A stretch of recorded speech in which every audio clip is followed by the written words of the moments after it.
నాలో ఉన్న క్రియేటివిటీని చూపిస్తాను రండి. యూట్యూబ్ మీద ఆలోచన ఎలా వచ్చింది అని అందరు క్వశ్చన్ మార్క్ కదా. మా పాప పుట్టినప్పుడు పెద్ద పాప ఖాళీగా ఉండేదాన్ని. అప్పుడే డిగ్రీ జాయిన్ అయింటే దాంట్లో ఫోటో ల్యాబ్ అని ఒక యూనిట్ ఉండేది. దాని మీద ప్రయోగాలన్నీ చేసేదాన్ని. ఫోటోషూట్ ఎలా చేయాలి ఏంటి అని చాలా ఇంట్రెస్ట్ పెట్టేదాన్ని. తర్వాత దానికి తోడు మా ఇంటి వెనకలు శనగ చెట్లు వేసినాము, చిన్న చిన్న మాడి చెట్లు. పాపని పిలిచిపోయి రకరకాల డ్రెస్సులన్నీ తీసుకెళ్ళి ఫోటో స్టిల్స్ తీశాను. మా పాప ఎంత బాగా సపోర్ట్ చేసిందో, ఎంత బాగా స్టిల్స్ ఇస్తుందో మీరే చూడండి. కోట్లు ఖర్చు పెట్టిన ఇలాంటి వాతావరణం మళ్ళీ రాదేమో అనిపిస్తుంది. ఏంటంటే ఉన్నప్పుడే దేన్నైనా యూజ్ చేసుకోవాలి కదా.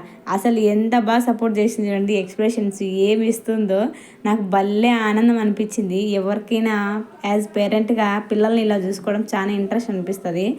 ఫోటో ముఖ్యం కాదు కానీ ఒక ఫోటో చూసిన తర్వాత అప్పుడున్న సిచ్యువేషన్ మనకు గుర్తొచ్చింది అనుకో, నిజంగా మనం ఆ ఫోటోకి న్యాయం చేసినట్టు అనిపిస్తుంది. నిద్ర వస్తుంది దీనికి.